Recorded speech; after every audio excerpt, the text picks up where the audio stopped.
My daughter Maya stood in my living room, her smile bright and reassuring as she held out her hands for my jewelry box. "Mom, I know a wonderful jeweler who specializes in antique restoration," she said. "He'll clean everything, repair the delicate pieces, and have them looking brand new. It'll be my gift to you for your birthday." I handed over the velvet case containing 3 generations of family heirlooms, never imagining that 3 days later I'd be standing in Hammond's auction house watching my mother's sapphire necklace going up for sale with a starting bid of $15,000. Before we jump back in, tell us where you're tuning in from. And if this story touches you, make sure you're subscribed because tomorrow I've saved something extra special for you. I should have noticed something was wrong the moment Maya suggested taking my jewelry collection for cleaning. My daughter had never shown particular interest in my vintage pieces before. Despite knowing their sentimental value, she'd always been more interested in modern minimalist designs, the kind of sleek contemporary jewelry you'd find in upscale boutiques rather than estate sales. But there she was, standing in my living room on a Tuesday afternoon in late September, suddenly fascinated by the history and craftsmanship of my grandmother's collection. The morning had started ordinarily enough. I'd been sorting through old photographs in my study, a project I'd been putting off for months when Maya arrived unannounced. At 42, my daughter was a successful marketing executive with a demanding career and very little free time. Her spontaneous visits had become increasingly rare over the past few years, which made her sudden appearance both surprising and welcome. "Mom, you really should have these pieces professionally maintained," she'd said, examining the jewelry box I kept on my dresser. "Some of these settings look loose, and the gold needs proper cleaning. I'd hate to see you lose a stone because of neglect." Her concern seemed genuine. Her voice filled with the kind of caring attention that made me feel like maybe we were finally rebuilding the closeness we'd lost after her father's death 5 years ago. Robert had been gone for half a decade, and the grief had carved a distance between Maya and me that neither of us seemed able to bridge. She'd thrown herself into her career, working longer hours and traveling constantly for business. I'd retreated into my routines, my book club meetings, my volunteer work at the Historical Society. We'd both been surviving rather than living, circling around our loss instead of facing it together. So, when Maya showed this sudden interest in something that mattered to me, I wanted desperately to believe it was real. The jewelry box contained pieces that spanned 3 generations of women in my family. My grandmother, Eleanor Sapphire and Diamond Necklace, purchased in Paris in 1947. My mother's pearl earrings, a gift from my father on their 25th anniversary. The ruby bracelet that had belonged to my great-aunt Violet, who'd been a silent film actress in the 1920s. Each piece carried not just monetary value, but stories and memories that connected me to the women who'd worn them before me. "There's a jeweler in the city that Marcus knows," Mia continued, mentioning her husband casually. "He's supposed to be the best for vintage and antique restoration. Very discreet, very professional. He's done work for several of Marcus' clients who collect estate jewelry." Marcus was a financial advisor with wealthy clients, so the recommendation seemed credible. Why would I question my own daughter's suggestion, especially when she was offering to handle everything as a birthday gift? I was turning 68 in 2 weeks, and Maya had seemed distant about the upcoming celebration, changing the subject whenever I mentioned it. Now I understood why she was planning this thoughtful gesture, taking care of something she knew mattered to me. Or at least that's what I believed as I carefully packed each piece of jewelry into the velvet-lined box and handed it to her. "I'll have everything back to you in about a week," Maya promised, holding the box against her chest like something precious. "The jeweler needs time to properly assess each piece and determine the best cleaning method for the different metals and stones. Some of these are quite delicate and require specialized care." She spoke with an authority that I found reassuring, as if she'd done extensive research on antique jewelry restoration just for this purpose. After she left, I felt a warmth in my chest that had been absent for too long. My daughter was thinking about me, caring about the things that connected us to our family history. Maybe Robert's death had finally finished processing in her heart, and she was ready to rebuild our relationship. I spent the rest of the afternoon imagining her birthday party, thinking about how meaningful it would be to wear my freshly restored jewelry and know that Maya had made it possible. The first indication that something was wrong came 3 days later on Friday afternoon. I was having lunch with my friend Patricia at our usual cafe downtown when she mentioned that her daughter-in-law had dragged her to an estate jewelry auction preview the previous evening. Horrible experience, Patricia said, wrinkling her nose. 3 hours of looking at dead people's jewelry, while Amanda pretended to know the difference between Art Deco and Art Nouveau.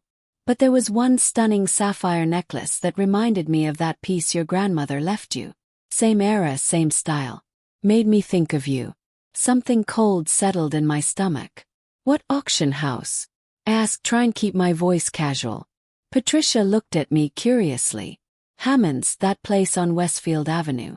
Why are you thinking of selling your grandmother's necklace? Vivian, you shouldn't.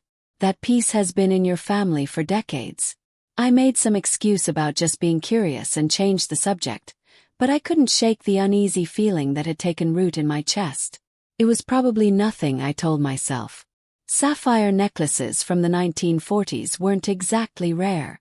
The similarity Patricia noticed was just coincidence. But the feeling wouldn't go away, persistent and uncomfortable, like a stone in my shoe. That evening, I did something I would have considered paranoid and invasive just days earlier. I looked up Hammond's auction house online and found their upcoming estate jewelry auction scheduled for the following Wednesday.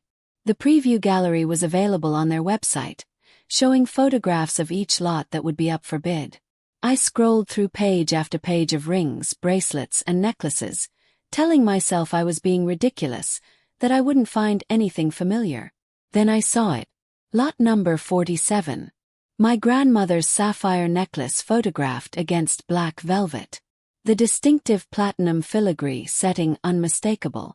The central sapphire, a rare cornflower blue stone of exceptional clarity, surrounded by small diamonds in a design that had been custom-made in Paris specifically for Eleanor.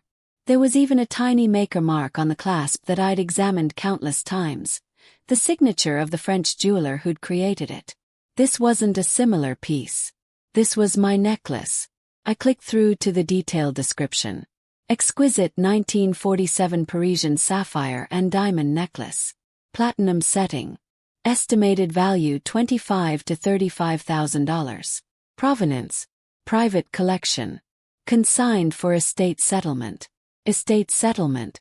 As if the owner had died and their heirs were liquidating assets. But I wasn't dead. I certainly hadn't consigned anything to any auction house. My hand shook as I continued scrolling through the auction lots. Lot 51 was my mother's pearl earrings described as vintage cultured pearl drops with 18-karat gold settings circa 1965. Lot 63 was Aunt Violet's ruby bracelet catalogued as Art Deco ruby and platinum bracelet. Exceptional craftsmanship 1922. Every significant piece from my jewelry box was there photographed and catalogued and scheduled to be sold in 5 days to the highest bidder. I sat at my computer desk in stunned silence, trying to make sense of what I was seeing. Maya had my jewelry. Maya had taken my jewelry to a jeweler for cleaning, but somehow my jewelry had ended up at an auction house instead, listed under estate settlement, as if I was already gone. The logical connections my brain was trying to make seemed impossible, too monstrous to accept. My daughter wouldn't steal from me. She couldn't be planning to sell family heirlooms that she knew meant everything to me. There had to be some explanation. Some terrible mistake that would make sense once Mia explained it. I picked up my phone and called her number. It rang 4 times before going to voicemail. Maya, it's Mom. I need to talk to you about the jewelry. Please call me back as soon as you get this. It's important. I tried to keep my voice steady, not wanting to sound accusatory, still clinging to the possibility that this was all some bizarre misunderstanding. She didn't call back that evening or the next morning. By Saturday afternoon, I'd left 3 more messages, each one slightly more urgent than the last. Maya had always been responsive to my calls, even during her busiest work weeks. Her sudden silence felt deliberate, calculated, like she was avoiding me because she knew exactly why I was calling. Sunday morning, I drove to Maya's house in the suburbs, A beautiful colonial-style home in an expensive neighborhood that I'd always thought was slightly beyond what she and Marcus could comfortably afford.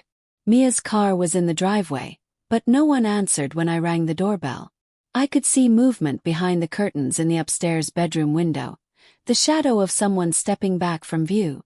They were home. They just didn't want to face me. I stood on my daughter's front porch, my hand raised to ring the bell again, and felt something fundamental shift inside me. For 5 years, I'd made excuses for Ma's distance, her preoccupation, her increasingly infrequent visits. I'd blamed grief, blamed her demanding career, blamed anything except the obvious truth that she'd been pulling away from me deliberately. And now she'd stolen from me, taking the one thing that connected me most, tangibly, to my mother and grandmother, and she couldn't even face me to explain why. The anger that surged through me was cleaner and sharper than anything I'd felt in years. Not the muddy, complicated grief of losing Robert, but pure righteous fury at being betrayed by the person I'd loved and trusted most in the world. My daughter had looked me in the eye, smiled her bright, reassuring smile, and lied to me while taking irreplaceable pieces of my family history to sell for money. I left Mia's porch and drove directly to Hammond's auction house. The building was closed on Sundays, but I sat in the parking lot and called the main number. Preparing and narrating this story took us a lot of time. So, if you are enjoying it, subscribe to our channel. It means a lot to us. Now back to the story. Leaving a detailed message for the auction house manager, I explained that several pieces in their upcoming estate jewelry auction belonged to me, that they'd been taken without my permission, and that I needed to speak with someone immediately about stopping the sale.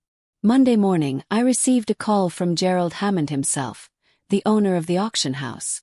His voice was professionally sympathetic but cautious. "Mrs. Fairchild, I understand your concern, but the items in question were consigned to us through proper legal channels. We have documentation of ownership transfer and authorization to sell. I'm afraid without evidence of theft or fraud, we can't simply remove items from our scheduled auction." "What documentation?" I asked, my voice sharper than I intended. "Those pieces belong to me. They've been in my family for generations. I never authorized any sale or ownership transfer." Gerald Hammond. The sound of a man who dealt with family disputes over estate jewelry before. The consignment came through an estate attorney representing a client who wished to liquidate assets. We verified the documentation thoroughly. "Mrs. Fairchild, I can assure you that everything appeared legitimate." "Which is state attorney?" He hesitated. "I'm not at liberty to disclose that information without proper legal authorization. If you believe there's been a crime committed, I'd suggest you contact the police and have them investigate. If they determine the items were obtained illegally, we'll certainly cooperate with removing them from auction." After I hung up, I sat in my kitchen staring at my grandmother's photograph on the wall. Eleanor looked back at me with the same determined expression I remembered from childhood. The look of a woman who didn't accept defeat easily. She'd survived the Depression, raised 4 children while my grandfather built his medical practice, and maintained her dignity and strength through decades of challenges I could only imagine. What would she do if she were in my position? She'd fight back. She wouldn't sit passively while someone stole from her family, and she certainly wouldn't let a betrayal like this go unanswered. I picked up my phone and called the police non-emergency number to file a theft report. The officer who took my information was polite, but I could hear the skepticism in his voice when I explained that my daughter had taken the jewelry. Family disputes over property can be complicated. "Ma'am, are you sure your daughter didn't have permission to take these items? Sometimes these misunderstandings happen when family members have different recollections of what was agreed to."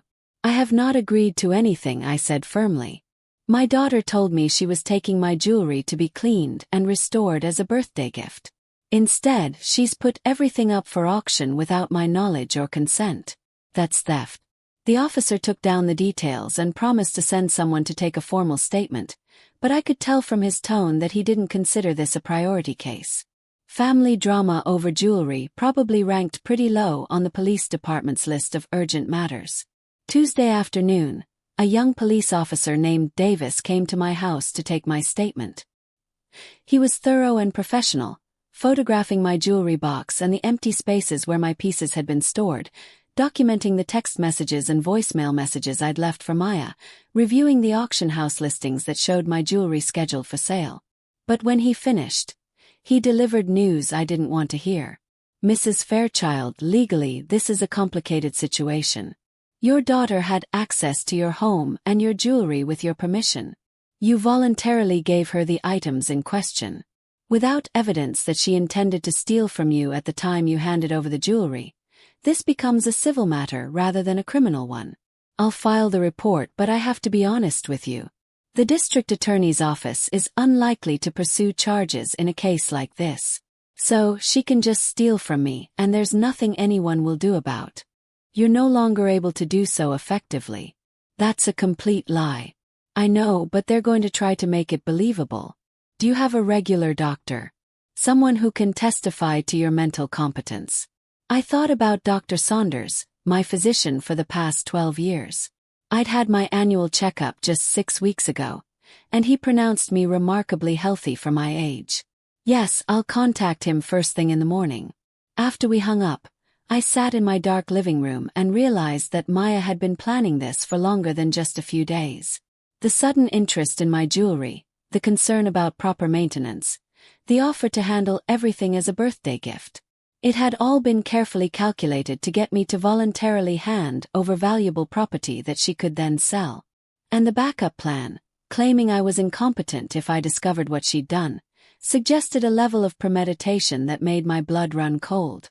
How long had my daughter been planning to betray me? And more importantly, what had gone so wrong in her life that stealing from her own mother seemed like an acceptable solution? The courthouse hallway smelled like floor polish and anxiety. I sat on a hard wooden bench outside courtroom for B. My hands folded in my lap, trying to project a calm confidence I didn't entirely feel. Charlotte sat beside me, reviewing her notes one final time, occasionally glancing at her watch. The hearing was scheduled for 10 o'clock, and it was now 9:45.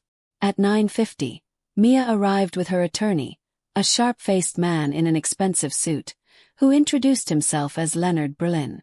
Maya wouldn't meet my eyes. She looked polished and professional in a navy blue dress and pearls, her hair pulled back in a neat bun. She looked like a successful executive, a responsible adult daughter concerned about her aging mother's welfare. It was a perfect costume for the role she was about to play. Mrs. Fairchild, Leonard Berlin said, his voice smooth and practiced. I hope we can resolve this matter without unnecessary conflict. Family disputes are always unfortunate, especially when they stem from misunderstandings about estate planning and asset management. Charlotte stood up, positioning herself slightly in front of me. There's no misunderstanding, Mr. Brestlin. Your client took property that doesn't belong to her and attempted to sell it without authorization. That's called theft, regardless of family relationships. Brest smiled thinly. I think you'll find the situation is considerably more nuanced than that. Before Charlotte could respond, a bailiff emerged from the courtroom and called our case. We filed inside, taking our positions at opposite tables in front of Judge Patricia Morrison, a woman in her late 50s with steel-gray hair and an expression that suggested she'd heard every possible variation of human foolishness and wasn't easily impressed by any of it. Judge Morrison reviewed the filings quickly, her eyes moving across the pages with practiced efficiency. When she looked up, her gaze moved between Maya and me with sharp assessment. This is a motion for emergency injunction to prevent the sale of certain jewelry items currently held by Hammond's auction house. Miss Chun, you're representing the plaintiff. Charlotte stood. Yes, Your Honor. My client Vivian Fairchild is seeking to prevent the sale of family heirlooms that were taken from her under false pretenses by her daughter, the defendant Maya Whitmore. These items have significant monetary value, estimated at over $100,000 total, but more importantly, they have irreplaceable sentimental value as they've been in Mrs. Fairchild's family for 3 generations. Mr. Berlin, you're opposing this motion. Judge Morrison looked at Maya's attorney. We are, Your Honor. Our position is that Mrs. Fairchild voluntarily gave these items to her daughter with the understanding that Mrs. Whitmore would manage their sale as part of a broader arrangement where Mrs. Whitmore has been assisting her mother with financial and estate planning decisions due to Mrs. Fairchild's declining cognitive function. The words declining cognitive function hung in the air like poison. I felt Charlotte tense beside me, but her voice remained steady and professional. Your Honor, that allegation is completely unfounded. Mrs. Fairchild is a competent, intelligent woman who has no cognitive impairment whatsoever. This is a transparent attempt to justify theft by claiming the victim is incompetent to recognize what was done to her. Judge Morrison raised a hand for silence. Let's proceed methodically. Miss Chun, can you establish the basic facts of what occurred? Charlotte walked me through the timeline. Maya's unexpected visit, her offer to have my jewelry cleaned and restored as a birthday gift, my voluntary transfer of the items to her, the discovery of the jewelry listed at auction 3 days later, Maya's subsequent refusal to return my property or explain her actions, and Mrs. Fairchild, Judge Morrison, addressed me directly. When you gave these items to your daughter, did you understand that she intended to sell them? I stood my voice clear and firm. Absolutely not, Your Honor. She explicitly told me she was taking them to a jeweler for cleaning and restoration. She said it would be her birthday gift to me. I had no idea she planned to sell them until I discovered them listed at Hammond's auction house. Judge Morrison made a note. Mr. Brestlin, your turn. Leonard Berlin stood and approached the bench with the confidence of a man who believed he had the winning hand. Your Honor, while Mrs. Fairchild's recollection of events may seem clear to her, we have evidence that suggests her memory and judgment have been increasingly unreliable over the past several months. Her daughter has been deeply concerned about these changes, and has been quietly managing certain aspects of her mother's affairs to protect her from making poor financial decisions. What evidence? Charlotte's voice was sharp. Brest pulled several documents from his folder. We have statements from Mrs. Whitmore documenting instances where her mother has exhibited confusion, memory lapses, and poor judgment. On 3 separate occasions in the past 2 months, Mrs. Fairchild has called her daughter in the middle of the night, disoriented and unable to remember where she was. On one occasion, she left her stove on for several hours, creating a fire hazard. On another, she forgot a scheduled medical appointment that she'd written in her calendar. Each word he spoke was a carefully constructed lie, and I felt rage building in my chest. I'd never called Maya in the middle of the night. I'd never left my stove on. I'd never missed a medical appointment. But Brest was delivering these fabrications with such smooth confidence that they sounded plausible, painting a picture of a confused, elderly woman slowly losing her grip on reality. Furthermore, Brelin continued, Mrs. Whitmore has been in regular communication with her mother's physician, Dr. Saunders, expressing concerns about these changes in cognitive function. She's been attempting to arrange for a comprehensive neurological evaluation, but her mother has been resistant, which is itself a common symptom in patients experiencing early dementia. They often lack insight into their own decline. Charlotte was on her feet immediately. Your Honor, this is pure fiction. Mrs. Fairchild saw Dr. Saunders 6 weeks ago for her annual physical. He found her to be in excellent health both physically and mentally. If Mr. Berlin has evidence to the contrary, I'd like to see it. Brest produced another document. This is a letter from Dr. Saunders acknowledging Mrs. Whitmore's concerns about her mother's cognitive changes and recommending further evaluation by a specialist. The world seemed to tilt around me. Dr. Saunders had written a letter expressing concerns about my cognitive function.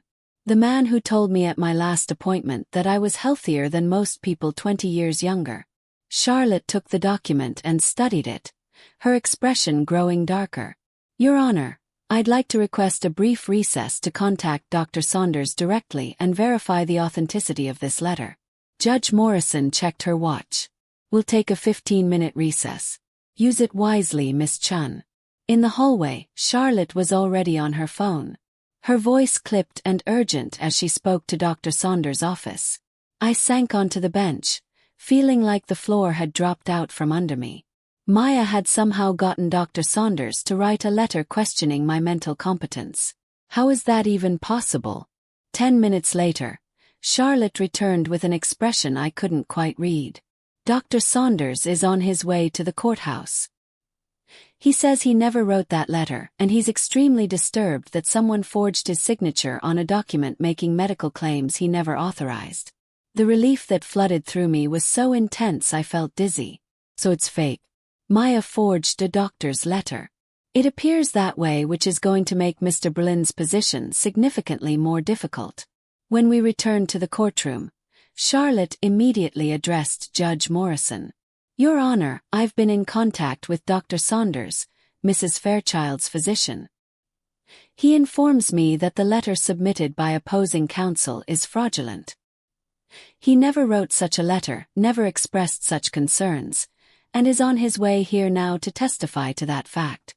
I move to have the document stricken from the record, and request that the court consider sanctions against Mr. Berlin for submitting fraudulent evidence. Leonard Berlin's face had gone pale. Your Honor, I received that document from my client. I had no reason to believe it wasn't authentic. Judge Morrison's expression had shifted from neutral professionalism to active displeasure. Mr. Berlin, are you telling this court that your client provided you with a forged medical document?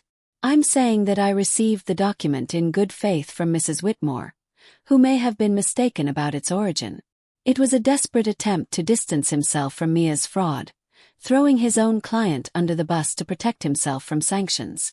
Judge Morrison turned her sharp gaze on Maya. Mrs. Whitmore, where did you obtain this letter purportedly from Dr. Saunders? Mia stood slowly, her face flushed. Your Honor, I may have misunderstood. I had a phone conversation with Dr. Saunders' office about my concerns regarding my mother, and I thought they were going to send me documentation of that conversation. Perhaps I received something from a different source and confused it with the doctor's response. It was a terrible lie, transparent and desperate, and I could see Judge Morrison wasn't buying it for a second. So, this document came from an unknown source, but you presented it to your attorney as legitimate medical evidence. Before Maya could answer, the courtroom doors opened and Dr. Saunders entered slightly out of breath from hurrying. He was a distinguished man in his 60s with silver hair and the calm authority that came from decades of medical practice. Charlotte quickly brought him up to speed and showed him the forged letter. His face darkened as he read it. This is absolutely not from me. The signature is a reasonable forgery, but the content is complete fiction.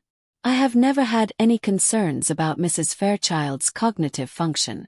She's one of my healthiest patients, both mentally and physically. I would never write such a letter, and I certainly never authorized anyone to create one in my name.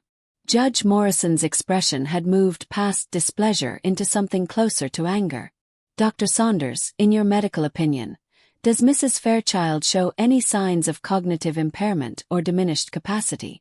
Dr. Saunders looked directly at me with professional warmth. None whatsoever.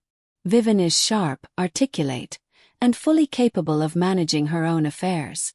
I would testify to that under oath without any hesitation. The judge turned back to Maya and her attorney.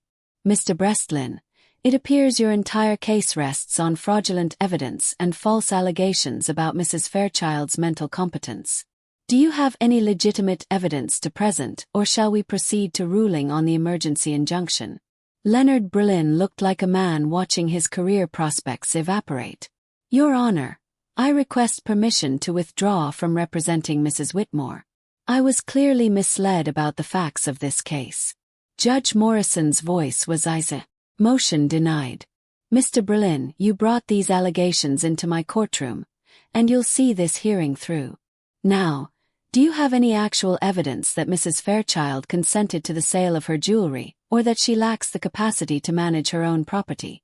Brest shuffled through his remaining documents with visible desperation. We have Mrs. Whitmore's testimony that her mother has been discussing liquidating assets, and that she volunteered to help facilitate that process. Charlotte stood. Your Honor, Mrs. Fairchild is here and fully capable of testifying about her own intentions. I'd ask that she be allowed to address the court directly. Judge Morrison nodded. Mrs. Fairchild, please approach. I stood and moved to the witness stand, feeling steadier than I had all morning. The forged letter had been Maya's biggest weapon, and Dr. Saunders had demolished it completely. Now it was just my word against my daughter's, and I had truth on my side. Charlotte guided me through my testimony. I explained the history of the jewelry, the sentimental value of each piece, Mia's specific statements about cleaning and restoration, and my absolute shock at discovering the items listed for auction. I described my attempts to contact Mia after the discovery, her refusal to return my calls, and her eventual threat that she'd claim I was incompetent if I pursued legal action. "Mrs. Fairchild," Charlotte asked, "at any point, did you give your daughter permission to sell your jewelry?" My voice was clear and firm. "Never. I would never consent to selling family heirlooms that have been passed down through 3 generations. Those pieces connect me to my mother and grandmother. They're irreplaceable. And have you ever exhibited the cognitive symptoms that Mr. Breland described? The confusion, the memory lapses, the disorientation." I looked directly at Judge Morrison. "No, Your Honor. I have never called my daughter in the middle of the night confused about where I was.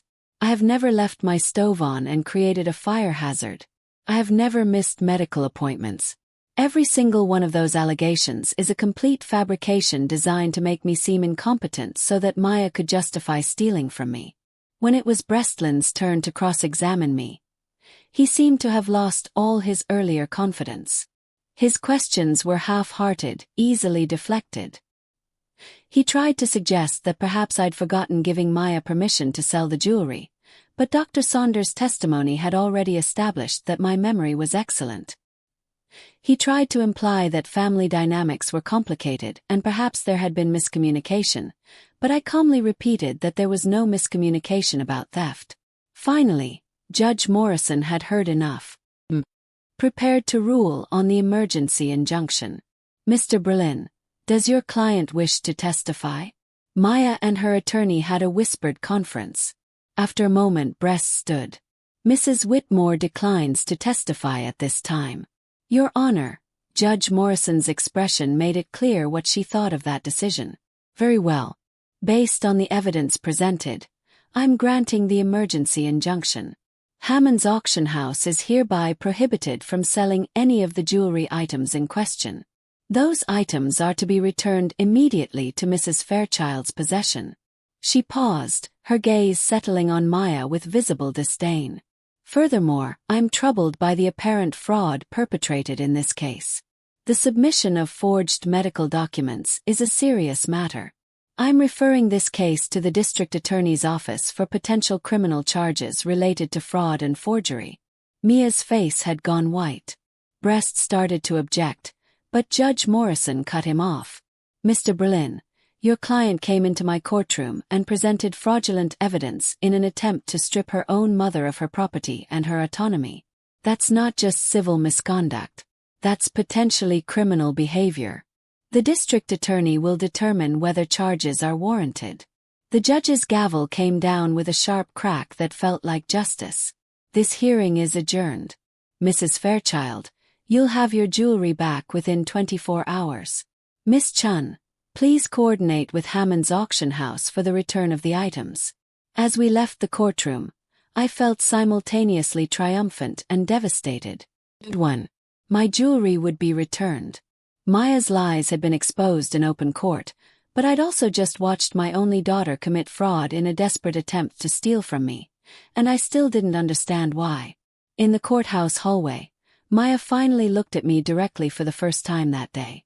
Her eyes were red, her carefully composed expression crumbling. "Mom, I'm sorry. I'm so sorry. I didn't want it to go this far. I just needed the money so badly. And I thought you wouldn't notice for a while. And by the time you did, I could explain everything and maybe you'd understand." "Understand what, Maya? Understand why you stole from me? Understand why you forged a doctor's letter to make me seem incompetent? What possible explanation could make any of that acceptable?" She started crying, mascara running down her cheeks and dark streaks. "Marcus and I are drowning in debt. The business failed. We're about to lose the house. I didn't know what else to do." Leonard Breland put a hand on her arm, warning her to stop talking, but she shook him off. I just needed enough to get us through this rough patch. I was going to tell you eventually. I was going to pay you back. I never meant for it to become this huge thing. Charlotte stepped between us, her voice professional but cold. Mrs. Whitmore, I'd advise you to stop speaking immediately. Anything you say right now can and will be used against you if the district attorney decides to prosecute. Maya looked at me with desperate eyes. Mom, please don't let them press charges. I made a terrible mistake, but I'm still your daughter. Please. I stared at the woman I'd raised, the child I'd loved unconditionally for 42 years, and tried to find some remnant of that connection. But all I could see was someone who'd been willing to destroy me to solve her own problems. Someone who'd forged documents, created elaborate lies, and would have had me declared incompetent if it meant accessing my money. You stopped being my daughter the moment you decided stealing from me was an acceptable solution to your financial problems, I said quietly. I don't know who you are anymore, Maya. But you're not the person I raised. I turned and walked away, leaving her crying in the courthouse hallway. Charlotte fell into step beside me, her heels clicking efficiently on the marble floor. That was incredibly difficult, Vivian. I'm proud of you. I don't feel proud. Feel gutted. Outside, the autumn sun was bright and warm, completely at odds with the darkness of what had just happened. Charlotte paused on the courthouse steps. The district attorney's office will be in touch. They'll want your cooperation if they decide to prosecute. But Vivian, you should prepare yourself for the possibility that they might not pursue charges. Fraud cases involving family members are complicated, and prosecutors often decline them unless the evidence is overwhelming. The evidence is overwhelming. She forged a doctor's letter. Charlotte nodded. But she's also your daughter. And juries are sympathetic to family members in financial distress. The DA might decide it's not worth the resources. Especially if Mia agrees to return the jewelry and make restitution. The thought of Mia facing no consequences beyond the return of property. She should never have taken made my stomach turn. So she might get away with this. Charlotte's expression was sympathetic. Civil court is often more effective than criminal court for cases like this. We can pursue a lawsuit for damages, emotional distress, the cost of legal fees. We can make sure she understands there are consequences for what she did. Over the next 2 days, I learned just how deep Mia's deception had gone. Charlotte hired a private investigator named Dennis Walters, a former police detective who specialized in financial fraud cases. What Dennis uncovered was far worse than a daughter desperate to save her failing marriage and business. Maya and Marcus weren't just in financial trouble. They were drowning in gambling debts. Marcus had a serious addiction to online poker and sports betting that he'd been hiding for years. They'd mortgaged their house twice, maxed out every credit card, borrowed from Marcus' business partners. They owed money to online gambling sites, to loan sharks, to people who made their living collecting debts through methods that weren't exactly legal. The jewelry I'd handed over so trustingly represented a lifeline to them. $100,000 in antique pieces that could be quickly liquidated at auction. It would have paid off their most pressing debts, bought them time to figure out their next move. And when I discovered the theft and threatened to take legal action, Maya had panicked and escalated to fraud. But here's what made everything infinitely worse. This wasn't Maya's first attempt to steal from me. Dennis discovered that Maya had been slowly siphoning money from my accounts for the past 8 months. Small amounts at first, a few hundred here and there that I'd attributed to my own spending. But over time, the amounts had grown larger. She'd stolen nearly $30,000 before deciding that wasn't enough and going after my jewelry. How had she accessed my accounts? Through online banking credentials I'd foolishly shared with her 2 years ago when I'd been recovering from minor surgery and needed help managing my bills. I'd never changed the passwords after I recovered. I trusted my daughter completely, and she'd spent the past 8 months betraying that trust systematically and methodically. Charlotte presented all of this evidence to the district attorney's office along with copies of my bank statements showing the unauthorized withdrawals, communication records between Maya and Marcus discussing my jewelry and how much they could get for it, and the forged medical letter that had been submitted to the court. The evidence was comprehensive and damning. 3 weeks after the courthouse hearing, I received a call from Assistant District Attorney Rebecca Torres. Her voice was professional but warm. "Mrs. Fairchild, I prepared to rule on the emergency injunction. Mr. Berlin, does your client wish to testify?" Maya and her attorney had a whispered conference. After a moment, Bress stood. "Mrs. Whitmore declines to testify at this time. Your Honor." Judge Morrison's expression made it clear what she thought of that decision. "Very well. Based on the evidence presented, I'm granting the emergency injunction. Hammond's auction house is hereby prohibited from selling any of the jewelry items in question. Those items are to be returned immediately to Mrs. Fairchild's possession." She paused, her gaze settling on Maya with visible disdain. "Furthermore, I'm troubled by the apparent fraud perpetrated in this case. The submission of forged medical documents is a serious matter. I'm referring this case to the District Attorney's Office for potential criminal charges related to fraud and forgery." Mia's face had gone white. Brest started to object, but Judge Morrison cut him off. "Mr. Berlin, your client came into my courtroom and presented fraudulent evidence in an attempt to strip her own mother of her property and her autonomy. That's not just civil misconduct. That's potentially criminal behavior. The district attorney will determine whether charges are warranted." The judge's gavel came down with a sharp crack that felt like justice. "This hearing is adjourned. Mrs. Fairchild, you'll have your jewelry back within 24 hours. Miss Chun, please coordinate with Hammond's auction house for the return of the items." As we left the courtroom, I felt simultaneously triumphant and devastated. 1. My jewelry would be returned. Maya's lies had been exposed in open court, but I'd also just watched my only daughter commit fraud in a desperate attempt to steal from me, and I still didn't understand why. In the courthouse hallway, Maya finally looked at me directly for the first time that day. Her eyes were red, her carefully composed expression crumbling. "Mom, I'm sorry. I'm so sorry. I didn't want it to go this far. I just needed the money so badly. And I thought you wouldn't notice for a while. And by the time you did, I could explain everything and maybe you'd understand." "Understand what, Maya? Understand why you stole from me? Understand why you forged a doctor's letter to make me seem incompetent? What possible explanation could make any of that acceptable?" She started crying, mascara running down her cheeks and dark streaks. "Marcus and I are drowning in debt. The business failed. We're about to lose the house. I didn't know what else to do." Leonard Berlin put a hand on her arm, warning her to stop talking, but she shook him off. "I just needed enough to get us through this rough patch. I was going to tell you eventually. I was going to pay you back. I never meant for it to become this huge thing." Charlotte stepped between us, her voice professional but cold. "Mrs. Whitmore, I'd advise you to stop speaking immediately. Anything you say right now can and will be used against you if the district attorney decides to prosecute." Maya looked at me with desperate eyes.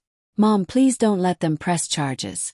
I made a terrible mistake, but I'm still your daughter. Please." I stared at the woman I'd raised, the child I'd loved unconditionally for 42 years, and tried to find some remnant of that connection. But all I could see was someone who'd been willing to destroy me to solve her own problems. Someone who'd forged documents, created elaborate lies, and would have had me declared incompetent if it meant accessing my money. "You stopped being my daughter the moment you decided stealing from me was an acceptable solution to your financial problems," I said quietly. "I don't know who you are anymore, Maya. But you're not the person I raised." I turned and walked away, leaving her crying in the courthouse hallway. Charlotte fell into step beside me, her heels clicking efficiently on the marble floor. "That was incredibly difficult, Vivian. I'm proud of you." "I don't feel proud. Feel gutted." Outside, the autumn sun was bright and warm, completely at odds with the darkness of what had just happened. Charlotte paused on the courthouse steps. "The district attorney's office will be in touch. They'll want your cooperation if they decide to prosecute. But Vivian, you should prepare yourself for the possibility that they might not pursue charges. Fraud cases involving family members are complicated, and prosecutors often decline them unless the evidence is overwhelming. The evidence is overwhelming. She forged a doctor's letter. Charlotte nodded. But she's also your daughter. And juries are sympathetic to family members in financial distress. The DA might decide it's not worth the resources. Especially if Mia agrees to return the jewelry and make restitution. The thought of Mia facing no consequences beyond the return of property. She should never have taken made my stomach turn. So she might get away with this. Charlotte's expression was sympathetic. Civil court is often more effective than criminal court for cases like this. We can pursue a lawsuit for damages, emotional distress, the cost of legal fees. We can make sure she understands there are consequences for what she did. Over the next 2 days, I learned just how deep Mia's deception had gone. Charlotte hired a private investigator named Dennis Walters, a former police detective who specialized in financial fraud cases. What Dennis uncovered was far worse than a daughter desperate to save her failing marriage and business. Maya and Marcus weren't just in financial trouble. They were drowning in gambling debts. Marcus had a serious addiction to online poker and sports betting that he'd been hiding for years. They'd mortgaged their house twice, maxed out every credit card, borrowed from Marcus' business partners. They owed money to online gambling sites, to loan sharks, to people who made their living collecting debts through methods that weren't exactly legal. The jewelry I'd handed over so trustingly represented a lifeline to them. $100,000 in antique pieces that could be quickly liquidated at auction. It would have paid off their most pressing debts, bought them time to figure out their next move. And when I discovered the theft and threatened to take legal action, Maya had panicked and escalated to fraud. But here's what made everything infinitely worse. This wasn't Maya's first attempt to steal from me. Dennis discovered that Maya had been slowly siphoning money from my accounts for the past 8 months. Small amounts at first, a few hundred here and there that I'd attributed to my own spending. But over time, the amounts had grown larger. She'd stolen nearly $30,000 before deciding that wasn't enough and going after my jewelry. How had she accessed my accounts? Through online banking credentials I'd foolishly shared with her 2 years ago when I'd been recovering from minor surgery and needed help managing my bills. I'd never changed the passwords after I recovered. I trusted my daughter completely, and she'd spent the past 8 months betraying that trust systematically and methodically. Charlotte presented all of this evidence to the district attorney's office along with copies of my bank statements showing the unauthorized withdrawals, communication records between Maya and Marcus discussing my jewelry and how much they could get for it, and the forged medical letter that had been submitted to the court. The evidence was comprehensive and damning. 3 weeks after the courthouse hearing, I received a call from Assistant District Attorney Rebecca Torres. Her voice was professional but warm. "Mrs. Fairchild, I wanted to update you on the status of the investigation into your daughter's actions. We've completed our review of the evidence, and we've decided to pursue criminal charges." Relief flooded through me so intensely I had to sit down. "What charges?" Rebecca explained. "We're charging Mrs. Whitmore with multiple counts of theft, 1 count of forgery for the fake medical letter, and 1 count of attempted fraud. If convicted on all counts, she's looking at potential prison time, though more likely she'll be offered a plea deal that includes restitution, probation, and community service." Prison time. My daughter facing prison time. The reality of it hit me like a physical blow, even though I'd been the one to set this entire process in motion.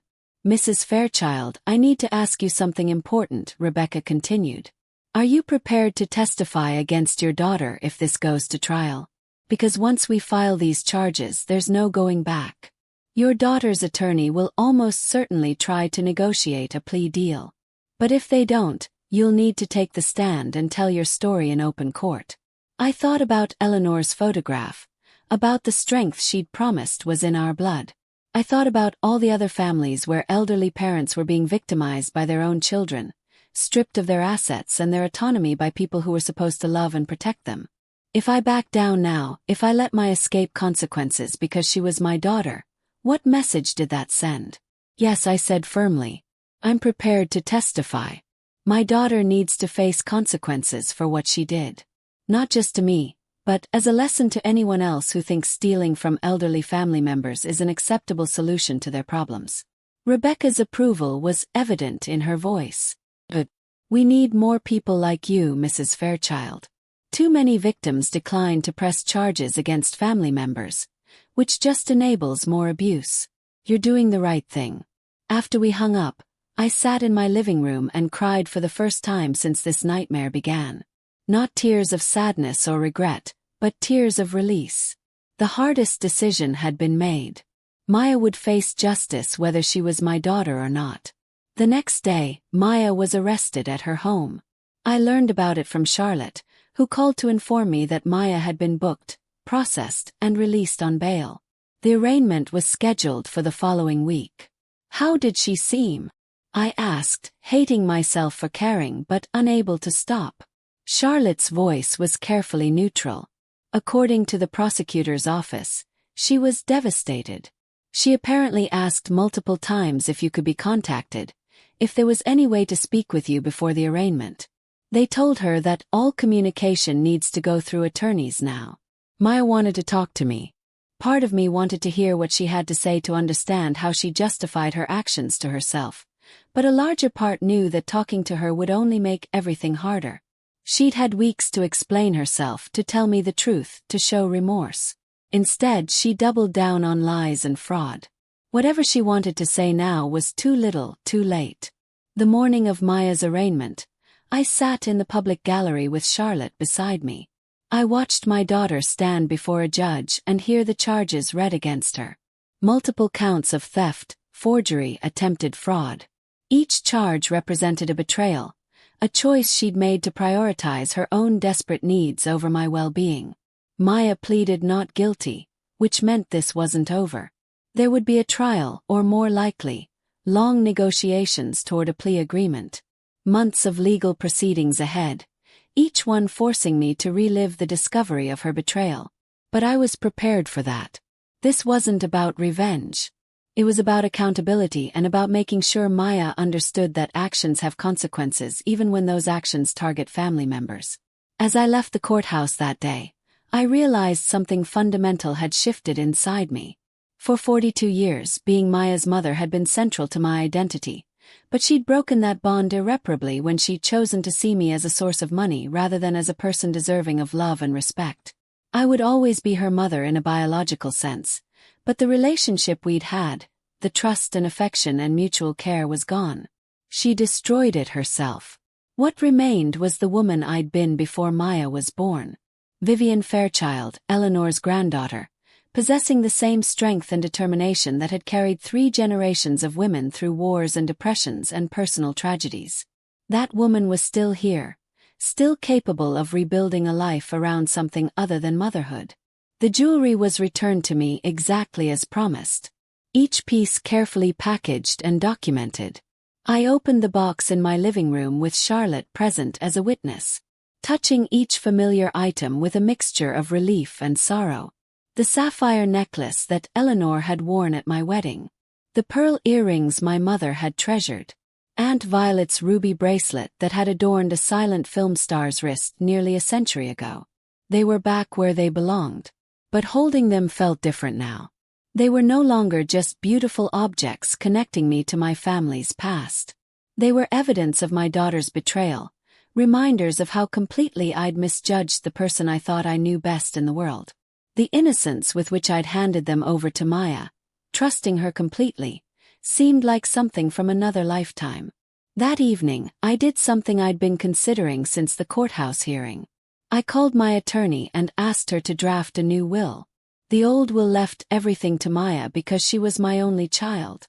And despite everything that had happened, that hadn't changed. But Charlotte suggested adding specific conditions and protections. You could set up a trust, she explained. Leave your assets in trust with specific instructions for how they can be used. You could require that Maya complete a financial counseling program before accessing any inheritance. You could stipulate that certain items like your jewelry can never be sold and must be passed down to future generations. You have options that don't completely disinherit her, but do protect your legacy from being liquidated to pay gambling debts. The idea of my grandmother's sapphire necklace ending up in a pawn shop to cover Marcus' poker losses made me physically ill.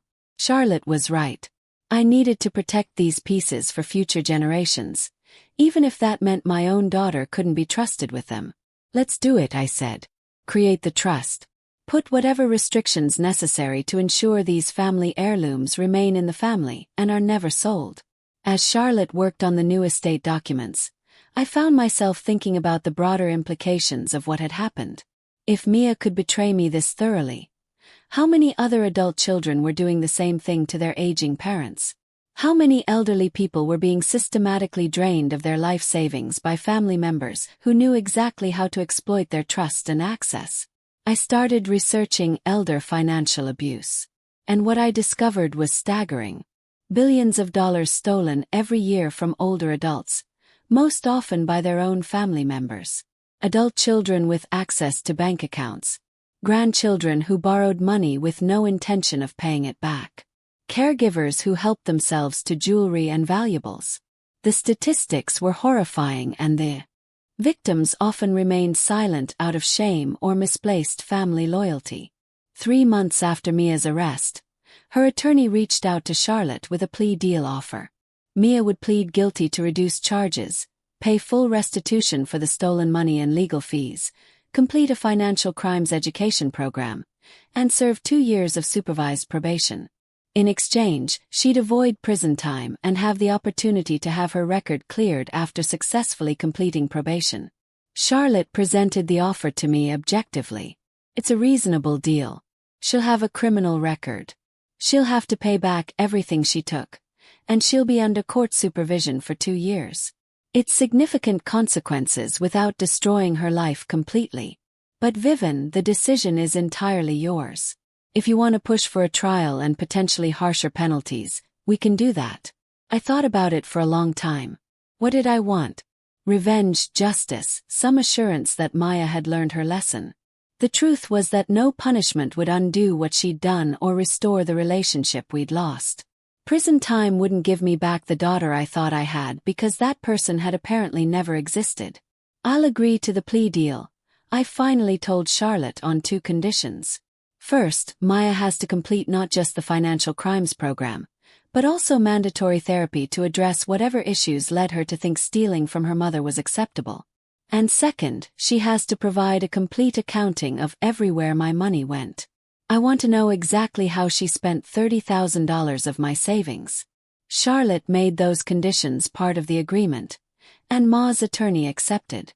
The plea hearing was scheduled for late January. I attended, sitting in the same public gallery where I'd watched her arraignment months earlier. This time, Maya pleaded guilty to theft and forgery, accepting responsibility for her actions in a voice that shook with emotion. The judge accepted the plea and imposed the agreed-upon sentence. 2 years probation, full restitution, mandatory counseling and financial education programs, and community service at an organization that worked with elderly abuse victims. That last requirement had been Rebecca Torres's idea. Make her see the faces of the people harmed by crimes like hers. Make her understand the real human cost of what she did. After the hearing, Mia tried to approach me in the hallway. Her attorney stopped her, reminding her that part of the probation terms included no contact with me unless I initiated it.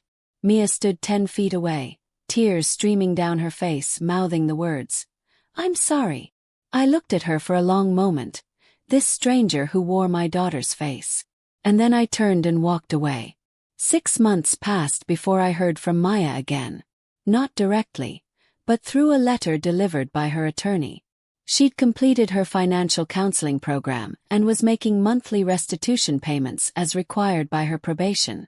The letter was a formal apology written in the careful language of someone who'd been coached by lawyers and therapists on how to take responsibility for wrongdoing. I read it once and filed it away without responding. Words on paper couldn't undo the damage she'd caused or restore what we'd lost. Some betrayals were too fundamental to forgive, no matter how sincere the apology might be. What surprised me was how well I was doing without her. The grief I'd expected never fully materialized. Instead, I felt a strange sense of liberation, as if I'd been released from an obligation I hadn't realized was weighing me down. For years, I'd structured my life around being Maya's mother, making myself available for her needs, prioritizing her happiness. Now, for the first time in over 4 decades, I could focus entirely on myself. I started volunteering at the county senior center, teaching literature classes to other retirees. The work was fulfilling in a way my previous volunteer activities had never been. These were people who shared my love of books and had time to discuss them thoughtfully. We read everything from classic novels to contemporary memoirs, spending hours debating themes and characters and the human truths that great writing revealed. Through the senior center, I met Dorothy, a widow in her 70s who'd lost her husband the same year I'd lost Robert. We bonded over our shared experience of grief and the strange adjustment of living alone after decades of marriage. Dorothy had a sharp wit and a refusal to let age define her limitations. She took ballroom dancing classes, traveled extensively, and maintained a vegetable garden that produced enough food to supply half the neighborhood. We became close friends, the kind of friendship I'd never quite managed to build while I was focused on being a wife and mother. Dorothy understood that my relationship with Maya was complicated and permanently damaged, and she never pressured me to reconcile or suggested that family bonds should override everything else. She'd had her own falling out with one of her sons years earlier, and she knew that sometimes the healthiest choice was to walk away. One afternoon, Dorothy and I were having tea in my living room when she noticed my grandmother's jewelry displayed in a glass case I'd recently purchased. I decided to treat the pieces as the art they were rather than hiding them away in a box. They deserved to be seen and appreciated, not stored like guilty secrets. Dorothy examined each piece with genuine admiration. "These are extraordinary, Vivian. The craftsmanship is museum quality." I told her the story behind each one, about Eleanor wearing the sapphire necklace throughout her life, about my mother's pearl earrings, about Aunt Violet's ruby bracelet, and her career in silent films. Dorothy listened with the attention these stories deserved, understanding that the jewelry's value lay not in dollars, but in the connections they represented to women I'd loved and lost. "Have you thought about what will happen to them eventually?" Dorothy asked carefully. "I know you have that trust set up, but with things being complicated with Maya, have you considered other options?" The question made me uncomfortable because I've been avoiding thinking about it. The trust protected the jewelry from being sold, but it still passed everything to Maya after my death. The idea of these pieces ending up in her possession, even with restrictions on selling them, felt wrong. She'd already proven she saw them as commodities rather than heritage. A few weeks later, I received an unexpected phone call from the curator of our city's historical museum. Her name was Dr. Jennifer Walsh, and she'd heard about my jewelry collection through a mutual acquaintance. She was calling to ask if I'd be interested in discussing a possible donation to the museum's permanent collection. "We have a small but growing collection of historical jewelry and accessories," Dr. Walsh explained. "Pieces that tell the story of women's lives across different eras. Your grandmother's Parisian necklace would fit beautifully into our post-war exhibit, and the ruby bracelet would be perfect for our section on women in early Hollywood. These pieces have historical significance beyond their family value." The idea appealed to me immediately. In a museum, the jewelry would be preserved professionally, displayed for the public to appreciate, and connected to the broader story of women's history. They'd be protected forever from anyone trying to sell them for quick cash. Future generations could see them and learn about the women who'd worn them. Very interested, I told Dr. Walsh, but I'd want certain conditions. The pieces would need to be displayed together as a collection with information about the women they belonged to. Eleanor, my mother, Catherine, Aunt Violet. Their stories matter as much as the jewelry itself. Dr. Walsh agreed enthusiastically. We arranged a meeting to discuss the details, and over the next several months we worked out an agreement. I would donate the jewelry to the museum with specific display requirements and the stipulation that the collection remain intact and never be sold or transferred. In exchange, the museum would create a permanent exhibit about 3 generations of women in my family with photographs, biographical information, and the jewelry as the centerpiece. The day I signed the donation papers, I felt a weight lift that I hadn't realized I was carrying. The jewelry would be safe, appreciated, and connected to the stories that gave it meaning. No one could steal it, sell it, or use it to pay gambling debts. Eleanor, Catherine, and Violet would be remembered not just by me, but by everyone who visited the museum and learned about their lives. Charlotte helped me update my will to reflect the donation. With the jewelry no longer part of my estate, my financial assets would be divided between several charities I'd come to support during my volunteer work. Organizations that fought elder abuse, provided legal assistance to seniors, and supported women rebuilding their lives after betrayal. My money would do good in the world rather than enabling someone else's destructive choices. I didn't tell Mia about the donation until after it was completed. She had no legal right to object since the jewelry had always been mine to dispose of as I chose. But I knew she'd be upset. Sure enough, when she learned through her attorney that I'd given away what she'd once tried to steal, she sent another letter. This one less apologetic and more accusatory. She claimed I was punishing her, that I was being vindictive by giving away her inheritance, that she'd made mistakes but didn't deserve to be cut out of my life so completely. The letter revealed that she still didn't understand what she'd done or why it was unforgivable.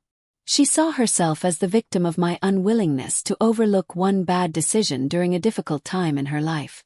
I didn't respond to that letter either. There was nothing left to say. Maya and I existed in fundamentally different realities. In hers, she'd made an understandable mistake during a financial crisis, and I was being unreasonably harsh. In mine, she'd systematically betrayed my trust, stolen from me repeatedly, and then tried to have me declared incompetent to cover up her crimes. No amount of explanation would bridge that gap. The museum held an opening reception for the new exhibit on a warm evening in late spring. The jewelry was displayed in a beautiful case with professional lighting that made each piece glow. Beside the display were enlarged photographs of Eleanor, Catherine, and Violet along with text panels describing their lives and the historical context of each piece. Dorothy attended with me along with Charlotte and several friends from the senior center. We stood together looking at my grandmother's sapphire necklace behind its protective glass, and I felt a profound sense of peace.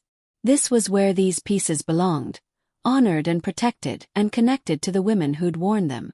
They'd survived one more generation and found a home where they'd survive many more. Dr. Walsh gave a short speech about the importance of preserving women's history and thanked me for my generosity. Several visitors approached me afterward to share their own stories about family heirlooms and the complicated emotions surrounding inheritance and legacy. It was clear that many people struggled with similar questions about how to honor the past while protecting against uncertain futures. As I drove home that evening, I thought about the journey I'd taken over the past year. From the moment I discovered my jewelry at auction to this evening, celebrating its permanent preservation, I transformed from a trusting, somewhat naive woman into someone stronger and more self-sufficient. The transformation hadn't been comfortable, but it had been necessary. Maya had taken something from me, but not what she'd intended. She'd taken my illusions about family loyalty and unconditional love, my assumptions about who I could trust and who would protect me.